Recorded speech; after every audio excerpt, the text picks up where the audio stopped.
Subscribe करें और bell दबाएं ताकि कोई खबर रह न जाए।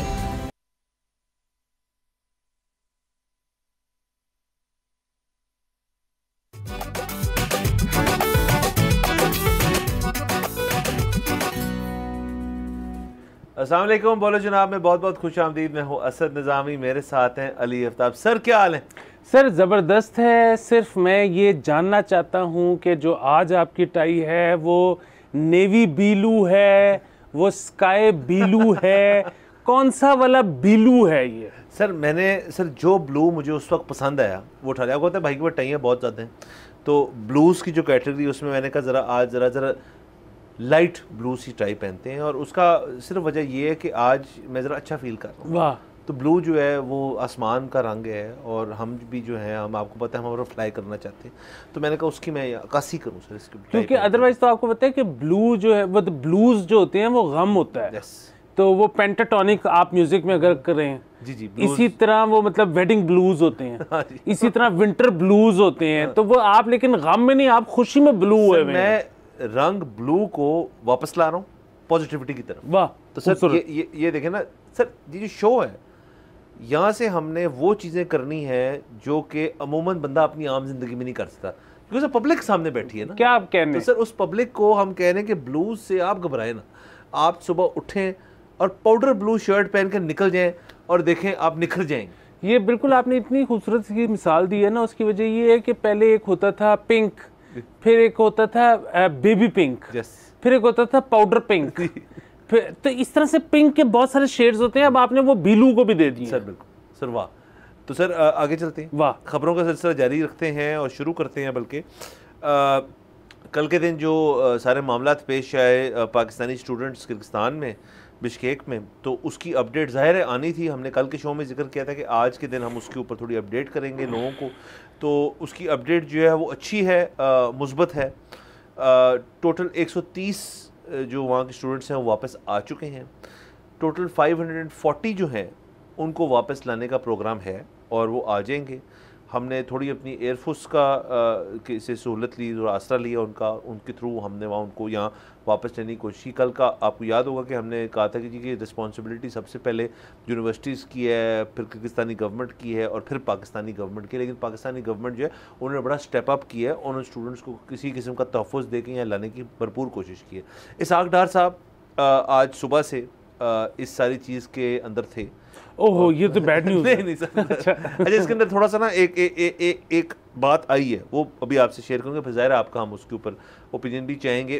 तो हुआ ऐसे कि सुबह को उन्होंने कहा या कल रात को ही उन्होंने कहा कि जी वो सागदार साहब और अमीर मुकीम जो हैं वो उनके साथ वो मिल के जाएंगे किर्गिस्तान और वहाँ स्टूडेंट्स का हाल वाल पूछ के उनको वापस लाएंगे।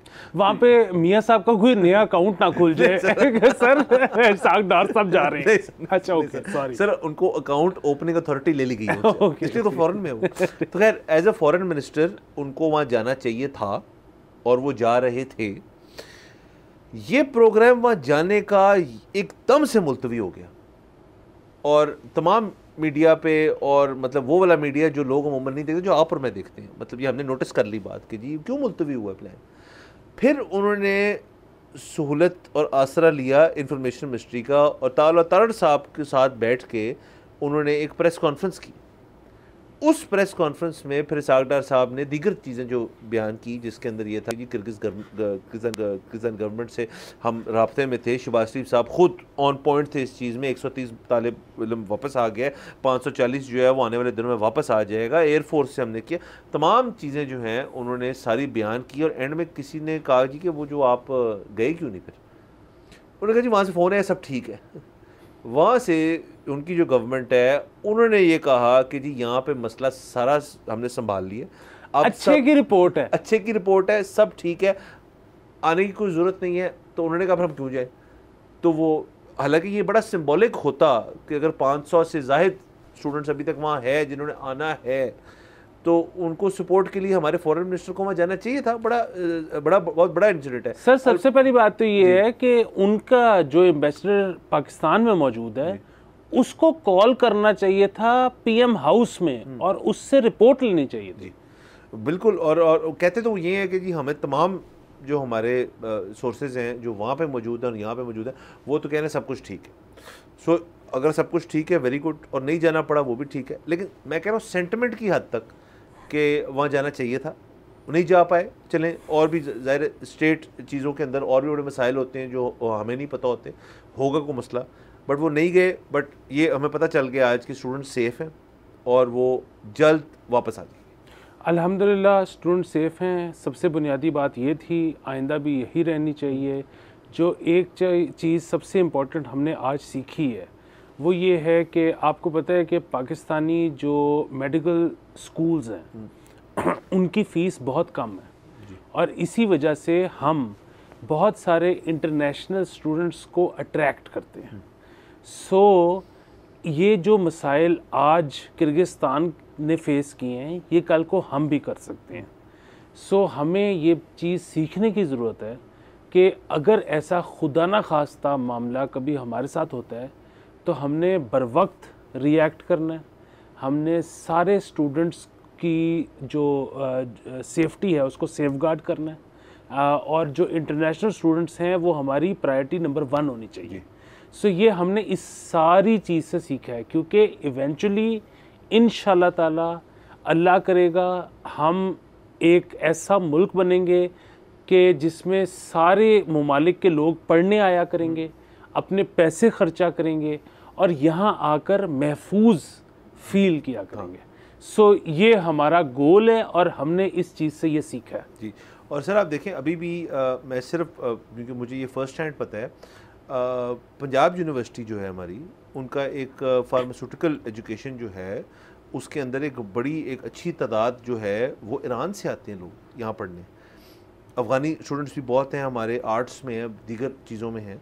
सो ऐसा नहीं है कि अभी ये हो नहीं रहा, लोग काफ़ी फॉरेन स्टूडेंट्स यहाँ आके पढ़ते हैं क्योंकि ऑफ कोर्स उनको इकोनॉमिकल लगता है। जो हमारे स्टूडेंट्स वहाँ गए हुए हैं पढ़ने के लिए जिसकी तादाद शायद 12,000 टोटल है, वो भी इस वजह से है कि वहाँ का मेडिकल एजुकेशन जो है वो बड़ी सस्ती है, तो वहाँ जाते हैं पढ़ने के लिए। और ठीक है, लेकिन तहफ़्फ़ुज़ देना जो है वो बड़ा ज़रूरी है, क्योंकि देखिए जब आप सिटी टू सिटी हो जाए ना, कि कराची से कोई शख्स यहाँ पे पढ़ने आया यूनिवर्सिटी में, वो इंटरनल मामला है आपका। जब आप किसी और मुल्क में चले गए तो फिर और बहुत डिप्लोमेटिक चीज़ें जो हैं उसके अंदर इन्वॉल्व हो जाती हैं, और जिसकी ये एक वाक़या है। बाकी इसके अंदर जो थीरीज़ पेश की जा रही हैं, ये कोई अरब सेंट्रल एशिया राइवलरी है, ये है, ये वो, उसकी डिटेल में हम नहीं जाएंगे, हमें उसके बारे में क्लैरिटी है नहीं। कहा गया था कि जी कोई इजिप्शियन से मसला हुआ था, इस वजह से सारी चीज़ आई है। और कल के दिन ही हमने जिक्र किया था कि कुछ सेकंड वेव लग रहा है होगी, लेकिन आई थिंक कि उन्होंने उसको कंट्रोल किया, और वो कंट्रोल किया है तो फिर हमने भी कहा कि हम नहीं जाते। अगेन मैं ये जिक्र करूँगा, सिम्बॉलिकली जाना चाहिए था वहाँ। यकीनन। और बात ये है कि वहाँ पे जो प्राइवेट स्कूल्स हैं वो यकीनन पाकिस्तानी प्राइवेट मेडिकल कॉलेजेस से कम चार्ज कर रहे होंगे, इसी वजह से पाकिस्तानी स्टूडेंट वहाँ गए ना। अगर यहाँ पे प्राइवेट कॉलेजेस कम चार्ज कर रहे होते तो यहाँ पढ़ रहे होते। सो बुनियादी बात यही है कि हमारे जो सरकारी जो मेडिकल स्कूल्स हैं उनका मयार बहुत अच्छा है, उनकी फ़ीस बहुत कम है, इसी वजह से मेरिट इतना हाई है कि बहुत कम बच्चे क्वालिफाई कर पाते हैं। जो क्वालिफाई कर पाते हैं उन पे आज तक किसी का शक ही नहीं हो पाया कि ये सही तरह से क्वालिफाइड नहीं है। उनको माना जाता है, पूरी दुनिया मानती है, वो इंग्लैंड जाते हैं, अमेरिका जाते हैं मज़ीद आगे पढ़ने, स्पेशलाइजेशन करने। सो बुनियादी बात ये है कि अगर हम अपने प्राइवेट स्कूल्स की फ़ीस बिश्केक से कम कर दें तो जो बच्चे बिश्केक जा रहे हैं वो भी पाकिस्तान में पढ़ेंगे, और इससे पाकिस्तान का ही फ़ायदा होगा। मतलब अगेन जो बच्चे बाहर पढ़ते हैं उनकी फ़ीस जब बाहर जाती है तो वो फ़ॉरेन करेंसी में जाती है, उससे भी पाकिस्तान का नुकसान होता है। सो अगेन पाकिस्तान के अंदर पढ़ेंगे तो वो पाकिस्तानी करेंसी में पढ़ेंगे। अगर सेफ्टी, सिक्योरिटी, ये सब कुछ चीज़ें इंटैक्ट हैं तो किसी को ज़रूरत नहीं है कि अपने दोस्तों, रिश्तेदारों, घर वालों को छोड़ के बाहर जाए। सो बेहतरीन चीज़ ये होगी कि इन सब चीज़ों को सिक्योर किया जाए, फ़ीस कम रखी जाए, सारे बच्चे पाकिस्तान में पढ़ें। बिल्कुल सर। और आप देखें ना, जो जैसे आपने भी ये इस चीज़ का जिक्र किया कि हमारे जो यहाँ के पाकिस्तान के अंदर जो तालीम लेते हैं डॉक्टरी की और MBBS करते हैं, उनको बाहर काफ़ी वेटेज दी जाती है। इसका मतलब हमारा एजुकेशन सिस्टम इसका अच्छा है। अभी मैं कल परसों ही पढ़ रहा था कि अमेरिकन गवर्नमेंट में जो उनकी गवर्नमेंट के हद तक डॉक्टर्स जो हैं, उनमें मैं एग्जैक्ट टाइटल उनका भूल गया हूँ, बट वो जो उनको अभी चार्ज दिया गया है वो एक पाकिस्तानी बॉर्न है। सो अगेन वहाँ पे एक काफ़ी इज्जत की जाती है इस चीज़ की कि हमारा मेडिकल सिस्टम जो है वो उस लिहाज से अच्छा है। बहरहाल ये तो रही उस चीज़ की अपडेट, और ये एक लिहाज से पॉजिटिव चीज़ थी कि हमने उनको वापस ला पाए, और अब जो रह गए हैं वो वापस आ जाएंगे। अब चलते हैं उन बातों पे जो आपको पता हम करनी पड़ती हैं, होती वो मनफी हैं लेकिन करनी पड़ती। तो बड़ा मसला पड़ा हुआ है इस वक्त मेरे ख्याल में, वो हमने आज से कुछ साल पहले इजाफा कर दिया ड्राइंग रूम टॉक के अंदर कि जी ड्राइंग रूम टॉक होती थी पहले ड्रामों के बारे में, एंटरटेनमेंट के बारे में, इंडस्ट्री के बारे में, फिर वो आहिस्ता आहिस्ता सियासत की तरफ चली गई, सियासत बहुत बढ़ गई, सियासत के साथ इकोनॉमी अटैच होगी, पॉलिटिकल इकोनॉमी की एक कॉन्वर्सेशन हर घर में होती है। अब उसमें ऐड कर लें एनर्जी को, पावर को, बिजली को, घर के बिलों को, और ख़ास तौर पे सोलर पावर को। सोलर पावर जो है उसके ऊपर गवर्नमेंट बहुत टेंशन में, बड़ी परेशान है, बड़ी परेशान रही है कुछ देर से। नया आज इंकशाफ ये हुआ है कि एक निजी अखबार के एक जो बड़े नामवर रिपोर्टर हैं, उन्होंने ये ख़बर दी है कि गवर्नमेंट का जो अब प्लान है सोलर के लिए वो ऐसा है कि कंज्यूमर जो है वो बिल्कुल तबाह और बर्बाद हो जाएगा। कहा यह जा रहा है कि इस वक्त तो है नेट मीटरिंग। नेट मीटरिंग हम समझते हैं क्या है जी, कि आपने इतने इंपोर्ट किए, इतने आपने अपने पावर प्लांट से जो घर के अंदर लगाया हुआ आपने जनरेट किए, और उसका नेट ऑफ जो है वो जनरेट आपने एक्सपोर्ट किया, और वो नेट ऑफ जो है उसकी आपको क्रेडिट मिल गया और वो आपके बिल में एडजस्ट हो गया, आपका बिजली का बिल कम हो जाएगा। अब अमूमन जो बंदा सोलर लगाता है वो इस नीयत से लगाता है कि मैं अपने बिजली का बिल कम करूँगा। ये एक मिसकंसेप्शन है कि आप सोलर पे AC चलाओ, ये चलो, वो इवेंचुअली हो सकता है लेकिन इनडायरेक्टली होता है वो, क्योंकि बिजली का बिल कम होता है आपका, तो आप कहते हैं मैं AC जितने मर्जी चला लूँ। सो वो नेट मीटरिंग से अब जो प्रपोजल जो डिस्कस हो रहा है वो है ग्रॉस मीटरिंग। ग्रॉस मीटरिंग क्या है जी, कि वो आपके घर पे जो आपका एक नेट मीटर लगा है उसको स्प्लिट कर देंगे दो में, एक आपका इंपोर्ट मीटर है और एक आपका एक्सपोर्ट मीटर है। अब इसके पीछे क्या साइंस है, वो ये है सर कि आप इंपोर्ट करेंगे जो बिजली, जो जनरल हर घर में जिसमें सोलर नहीं लगा हुआ, एक इंपोर्ट मीटर ही होता है वो, कि जी आप घर के अंदर फलाने यूनिट्स इंपोर्ट करते हैं, वो यूज़ करते हैं, उसकी इतनी रकम होती है, आप बिल अदा कर देते हैं, आपका सिस्टम चलता रहता है, वो लगा रहेगा। उसके साथ साथ आपका एक सेकंड मीटर लगेगा जो आपका एक्सपोर्ट मीटर है। अब उस एक्सपोर्ट मीटर के ऊपर सारी बहस है, वो ये कि जी नंबर 1 उसके ऊपर रेट क्या लगेगा। इनकी बातों के मुताबिक कि आप 65 रुपये का यूनिट इंपोर्ट करेंगे और वही जो 21 रुपये उस पर एक्सपोर्ट करेंगे, और वो यूनिट टू यूनिट जो कटता था आपका वो नहीं होएगा। अच्छा, ये जो अभी यूनिट की बात हो रही है कि कितने का इंपोर्ट करेंगे और कितने का एक्सपोर्ट करेंगे, ये तो आज की तारीख के मुताबिक है ना। ये कल को अगर इंपोर्ट यूनिट 180 का हो जाए और इंपोर्ट यूनिट एक्सपोर्ट यूनिट 11 रुपये का रह जाए, तो आप तो इस पर कुछ भी नहीं कर सकते। बिल्कुल आप कुछ नहीं कर सकते। सो ये एक एड हॉक किस्म का वाइल्ड साइड ही है, और उसके अंदर हमें जो चीज़ समझ नहीं आ रही वो बड़ी सादी सी, कि जी हमारे घर में जो इन्वर्टर्स लगे हुए हैं, दीगर जो लोग जो सोलर पावर प्लांट्स जिन्होंने अपने घर में लगाए हैं, उन्होंने इन्वर्टर लगता है, आपके पैनल्स होते हैं, इन्वर्टर होता है, और इन्वर्टर से आगे फिर सारा चीज़ें आपकी मीटरों में जा रही होती है। वो इन्वर्टर्स, मैंने जिन लोगों से बात की है वो कह रहे हैं कि हमें इस चीज़ की नॉलेज ही नहीं है कि क्या आप एक्सपोर्ट और इंपोर्ट मीटर अलग-अलग करके उस इन्वर्टर में आप दे सकते हैं। वो इन्वर्टर शायद इस चीज़ को कर ही नहीं सकता, उसकी कैपेसिटी नहीं। नंबर 1 ये एक मसला है कि जिन लोगों ने लगा छोड़े हैं अपने इन्वर्टर्स, महंगे 3 यूनिट्स लगाए हुए, उनका क्या होगा, नंबर 1। नंबर 2 कि ये फ़र्ज़ करें आप कर भी देते हैं, आपको भी कुछ मीटर उतारने पड़ेंगे और 2 लगाने पड़ेंगे हर उस जगह पे जहाँ पे आपका पावर प्लांट लगा हुआ है घर के अंदर।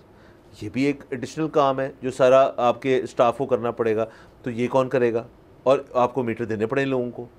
नंबर 2 और नंबर 3 और सबसे ज़रूरी बात ये है कि ये जो पॉलिसी है ये किस चीज़ को मद्देनज़र रखते हुए आप बना रहे हैं कि जी आप एक कंज्यूमर जो है जिसने जब अप्लाई किया नेट मीटरिंग के लिए, उसने नेपरा को मेरे ख्याल में कोई 8 इंच की फ़ाइल जो है वो भेजी, जिसके अंदर उनके ID कार्ड से, टैक्स रिटर्न से, पावर यूनिट से, जिन्होंने सोलर यूनिट लगा के दिया, उस सब की डिटेल सब कुछ मौजूद है और उन्होंने आपको लाइसेंस दिया हुआ है। जिस घर में सोलर लगा हुआ है और नेट मीटरिंग है, आप एक छोटे से IPP हैं जिनको लाइसेंस मिला हुआ है कि आप पावर बनाएं और ग्रिड में उसको एक्सपोर्ट करें। और अब वो कह रहे हैं जी कि आप एक्सपोर्ट तो कर लें, लेकिन होगा ये अगर आपने महीने में 1000 यूनिट इंपोर्ट किए, जब तक आपका यूनिट 1000 नहीं बनाएगा तब तक आपको उसका बेनिफिट नहीं मिलेगा। यानी कि वो यूनिट टू यूनिट कैंसिल भी नहीं होंगे। सो बेसिकली अब सर गेम ये है सारी कि आप बिजली इंपोर्ट करें ढेर सारी, और आप उसके बाद जो बिल है उसका वो पूरा दें। इसको हम कंटिन्यू करेंगे। यहाँ पे जाना है हमने ब्रेक के ऊपर।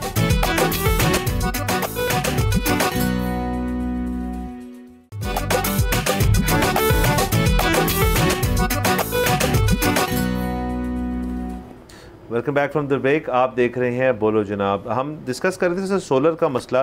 सो बस मैं अपनी आखिरी बात करता जाऊँ। आपको पता है, आपको नज़र आया होगा मैं स्पीच बड़ा भरा हुआ था। तो वो ये कि जी अब होगा ऐसे कि आप फ़र्ज़ करें महीने के 1000 यूनिट, और बाय द वे जो मैं बात कर लगा हूँ ये मैं लोगों से बात करके अपना एक ओपिनियन बनाया। इसमें भी क्लैरिटी है ही नहीं किसी चीज़ में। आप 1000 यूनिट बनाएंगे इम्पोर्ट, वो 1000 के 1000 यूनिट आपको चार्ज होंगे, आप पूरा बिल देंगे अपने डिस्को को। अलबत्ता आप उन 1000 को कटवाने के लिए आपको 1000 के 1000 एक्सपोर्ट करने पड़ेंगे और फिर वो कटेंगे। सो एक साइकिल सा बन जाएगा जिसमें आप इंपोर्ट धड़ाधड़ कर रहे हैं और वो एक लाइन है मीटर की, और एक्सपोर्ट की अलग लाइन कर दी है।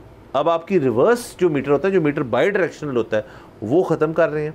और जो यूनिट प्राइसेस हैं वो इसमें बहुत इंपॉर्टेंट हैं कि कितने यूनिट पे आप ख़रीद रहे हैं और कितने पे वापस बेच रहे हैं, ताकि आपको यूनिट कटना बंद हो जाएगा। तो आप जितना मर्ज़ी बड़ा यूनिट लगा लें, आपको अब शायद इसमें लॉस ही होगा अगर ये पॉलिसी इम्प्लीमेंट हो जाए।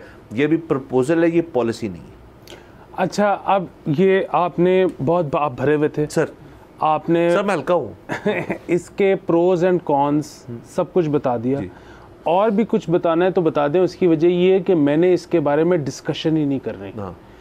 ठीक है, ये रिपोर्ट ये ट्राइब्यून की खबर है। ठीक है, मैं नाम भी ले लेता हूँ। ये आपने पढ़ी है, ये मैंने भी पढ़ी है, ये और लोगों ने भी पढ़ी होगी। इसका 7वां या 8वां पैरा है, वो इससे भी ज़्यादा इम्पोर्टेंट है, जिसमें इस बारे में बात ही नहीं हो रही।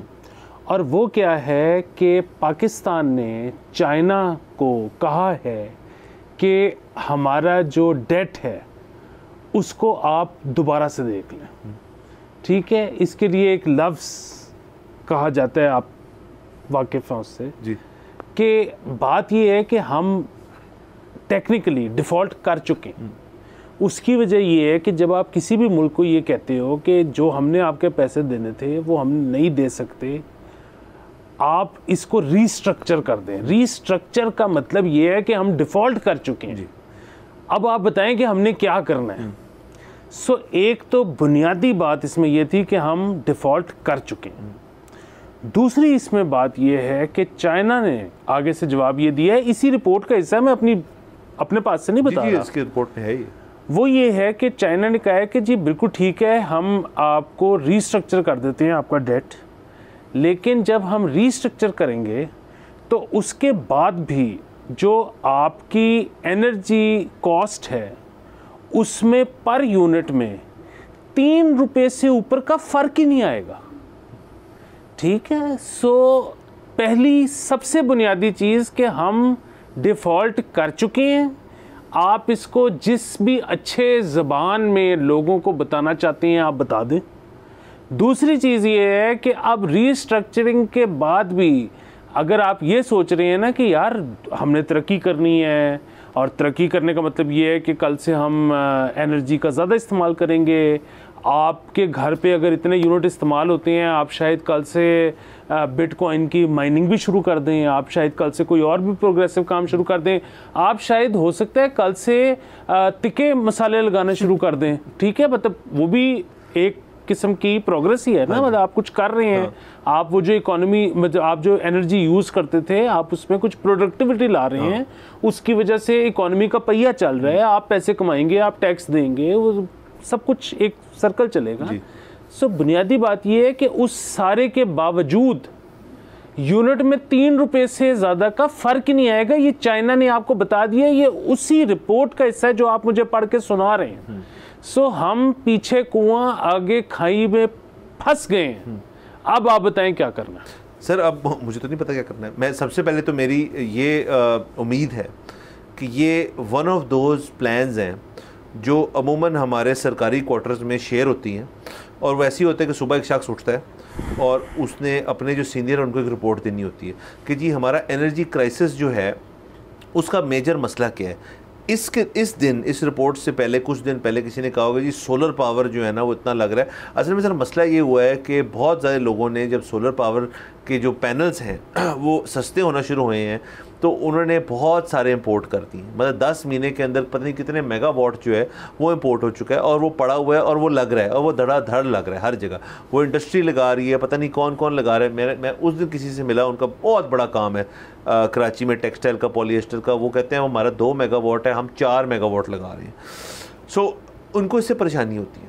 असल फिगर जो है ना जो मैं ढूंढ के लाऊंगा अगले शो से पहले और हम जिक्र करेंगे उसमें, ये मैं दावा करता हूँ, वो फिगर ये है कि सोलर पावर जनरेशन से हमारी नेशनल ग्रिड जो है, जो उनकी इनकम है, उसको कितना परसेंटेज फ़र्क पड़ता है, नंबर 1। और नंबर 2 फिर मैं पता करूँगा कि जी कैपेसिटी चार्जेस जो हैं जो आपको देने हैं, क्योंकि पुराने मुआहदे जो हैं उनको ऑनर करना है आपने, उनसे कितना फ़र्क पड़ता है। मैं आज यकीन से कह सकता हूँ कि सोलर की परसेंटेज उस चार्ज के सामने कुछ भी नहीं होगी।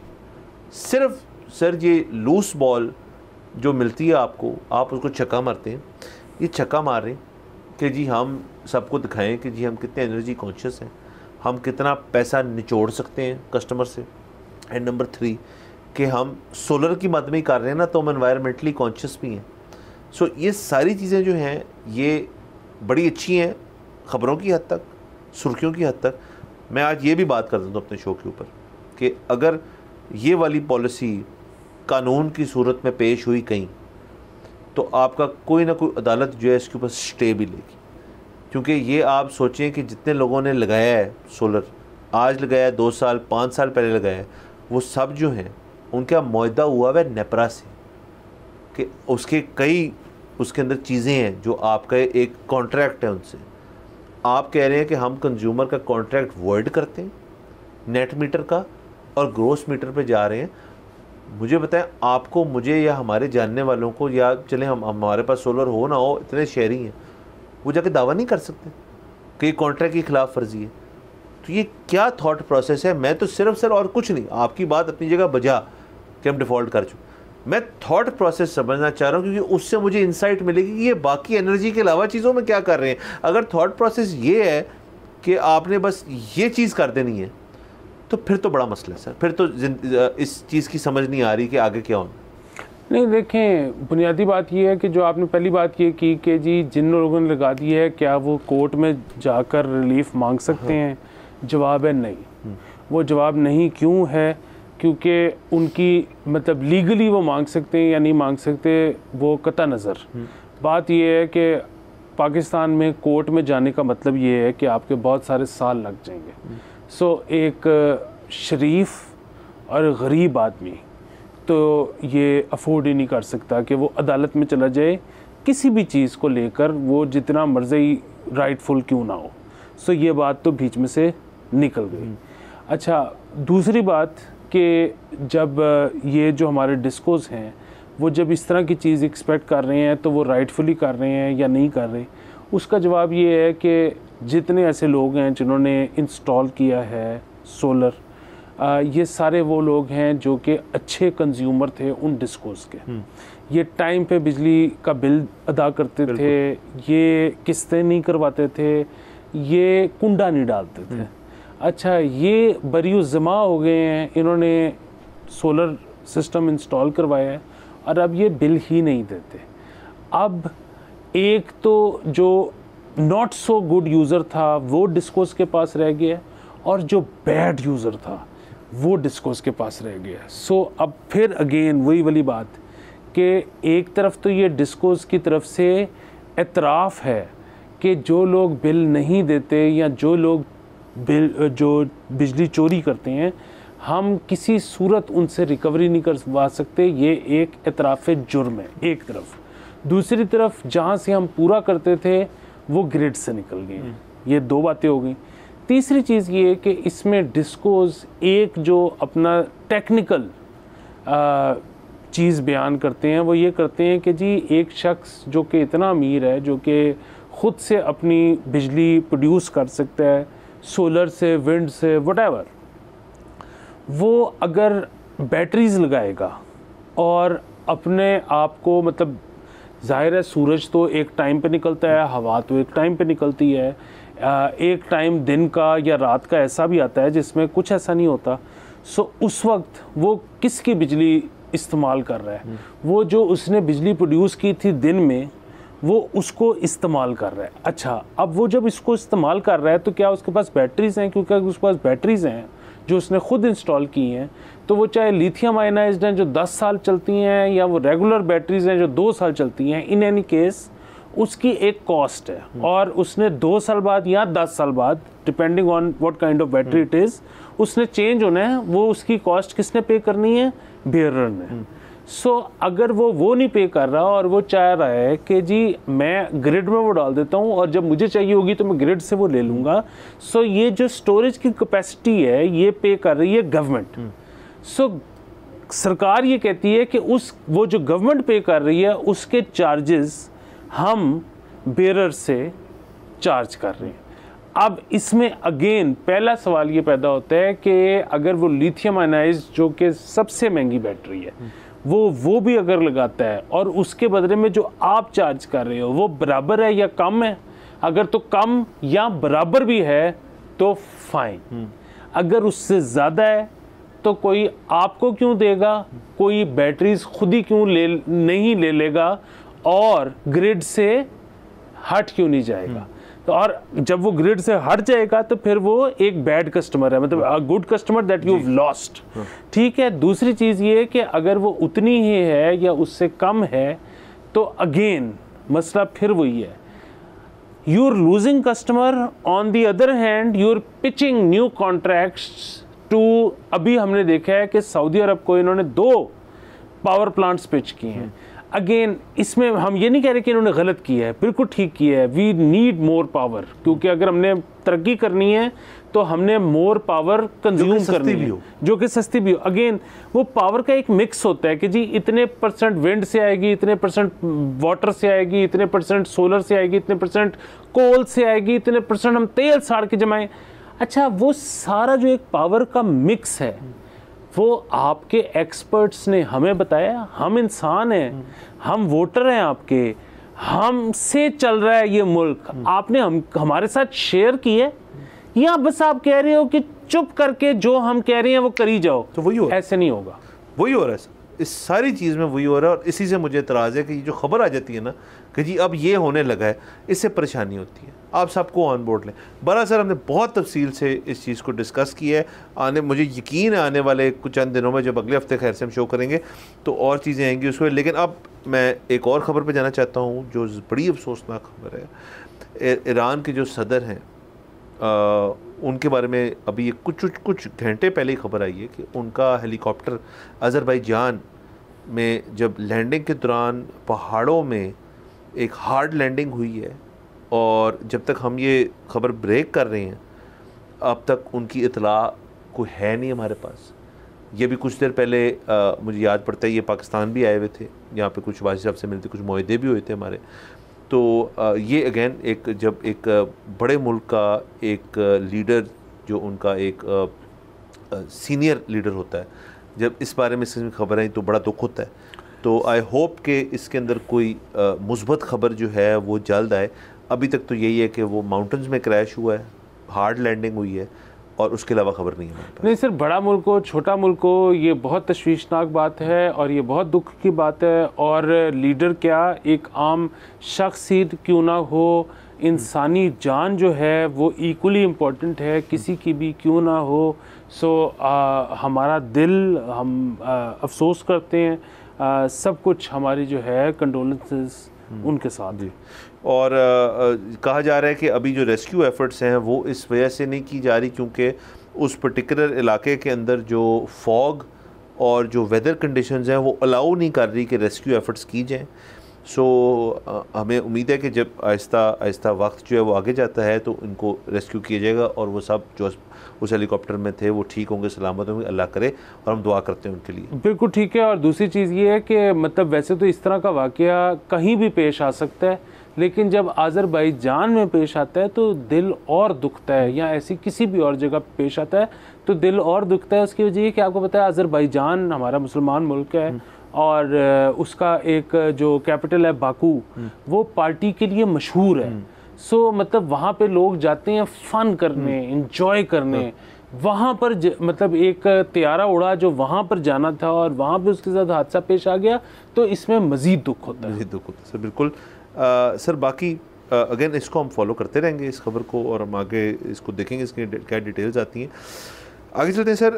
हमने अपने शो पे ही ये बात काफ़ी दफ़ा की। आपको पता है हम शो जब भी शुरू करते हैं हम मौसम डिस्कस करते हैं। लोगों को लगता है मौसम जो है ना वो सिर्फ एक फ़ोन के अंदर, एक खिड़की के अंदर सिर्फ आपको देखने की इजाज़त है, उसकी और बात नहीं हो सकती। मौसम पे मेरे ख्याल में कई शोज़ हो सकते हैं सर। बिल्कुल हो सकते हैं। वो तो मैं समझता हूँ कि गाना ही आप पे बना था कि मौसम की तरह तुम भी बदल तो ना जाओगे।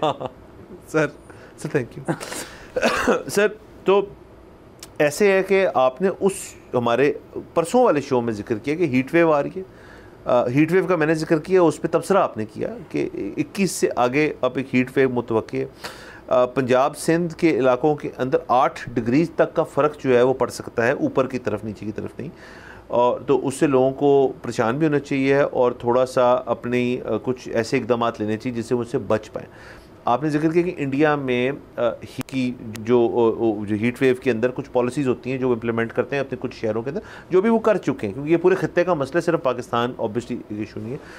पंजाब के अंदर भी हमने कई हस्पतालों के अंदर जो आपके SOPs हैं उनको नाफिज कर दिए, और हमारी जो primary secondary health care department है उन्होंने ये टेकअप करके दीगर जो आपके पब्लिक सेक्टर अस्पताल हैं और प्राइवेट को भी ज़ाहिर चीज़ पहुंच जाती है, उन्होंने बताया। और शहरियों तक भी एक मीडिया कैंपेन के ज़रिए ये सारी चीज़ें जो है उनको आगाह किया जाएगा कि उसमें नंबर 1 तो यही कि अपने आप को हाइड्रेटेड रखें, पानी जो है वो ढेर सारा कंज्यूम करें, और उसके अलावा कूलिंग पॉइंट्स जो हैं आपके, वो गवर्नमेंट का एक रिस्पॉन्सिबिलिटी है कि ठंडा पानी मौजूद हो वेरियस जगह पे।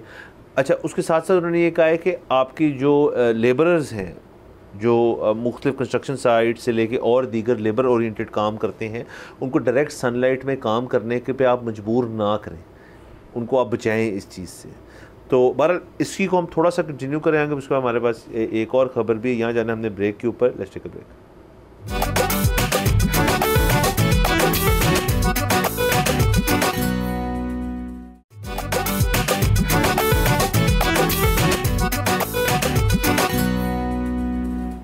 Welcome back from the break. आप देख रहे हैं बोलो जनाब। सर ब्रेक से पहले डिस्कशन हो रही थी हीट वेव जो आ रही है, आ चुकी है। मतलब इस वक्त आप अगर दोपहर में लाहौर शहर की हद तक हम बात कर लेते हैं तो 45-46, मेरे एक दोस्त हैं उनका गांव है ये रिमियर ख़ान में, वहाँ पे तो वो कह रहे हैं कि 50 वाला मार्क जो है वो दिन में एक दफ़ा ब्रेक हुआ है। देखिए अगले संडे लाहौर में 48 है ना, सो 48 तो नहीं होता है यहाँ पे, फील्स लाइक तो 54 होता है। हाँ। सो बाकी सर आपकी अभी जो आपको एवरेज दे रही है ना आपकी ऐप, एक तो ऐप्स के ऊपर जाना नहीं चाहिए। वैसे तो मैं कहता हूँ कि हमारे मेट डिपार्टमेंट जो है उसका भी ट्विटर पेज है, उनके भी सोशल मीडिया हैंडल्स हैं, उनसे रिपोर्ट लें, वो सबसे एक्यूरेट होती है। सेकेंडली कहा यह जा रहा है कि उसमें +5 to 8 का इजाफा होगा 21 तारीख के बाद से, जो कि परसों। खैर ख़बर मैं ये दे रहा था कि हमारे अपने शुक्र है primary secondary health care department ने पंजाब की हद तक ये SOPs जो बनाए हैं, उसमें से एक तो मैंने जैसे बताया पानी की जगहें हों, पानी खुद पिएँ, हाइड्रेट करें अपने आप को। लेबरर्स की हद तक उन्होंने कहा है कि उनको आप डायरेक्ट सनलाइट में ना काम करवाएं उनसे।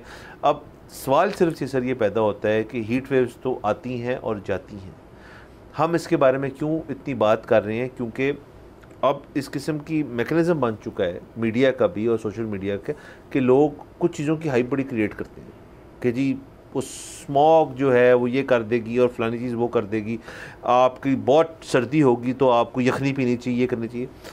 हीट वेव जब आप किसी भी सुर्खी में पढ़ लेना तो आपको बहुत परेशान होना चाहिए, क्योंकि इस जैसी चीज़ जो है उसमें आपको जब ये लग जाए और आप डिहाइड्रेट होके एक दफ़ा खुदा ना खास्ता कोलैप्स कर जाएं, उसके बाद ये जानलेवा भी हो सकती है।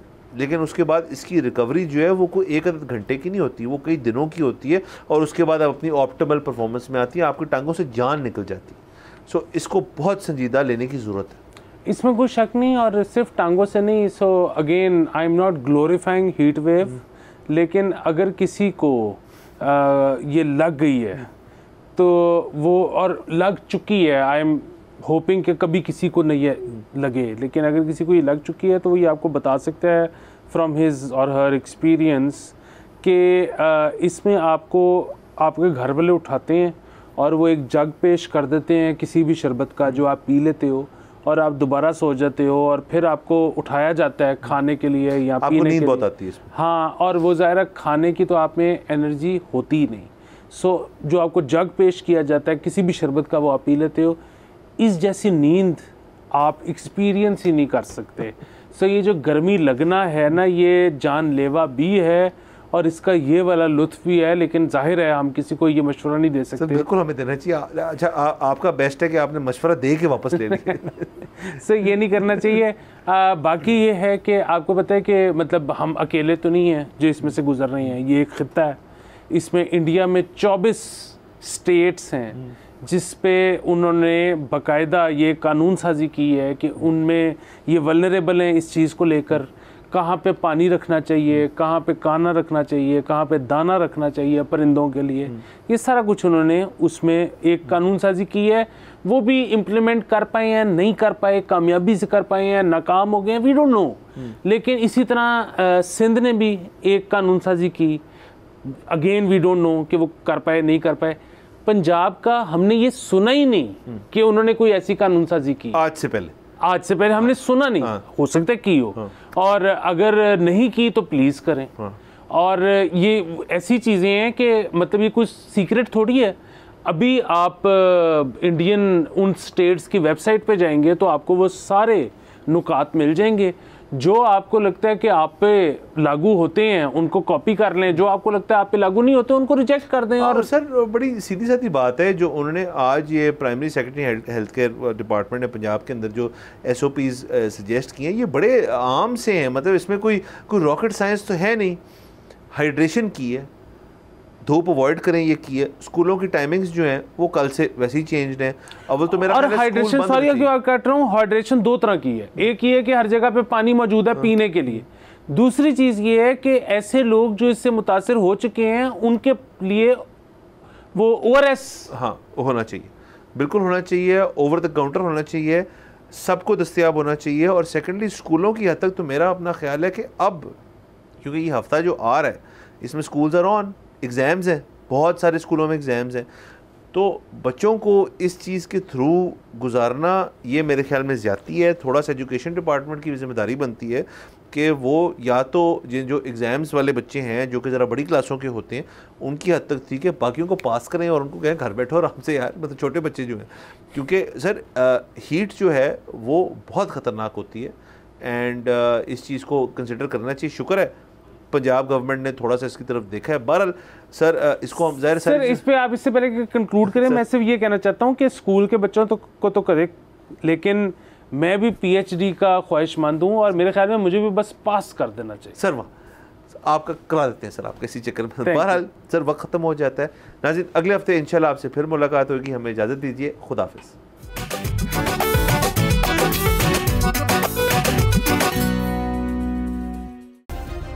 सब्सक्राइब करें और बेल दबाएं ताकि कोई खबर रह न जाए।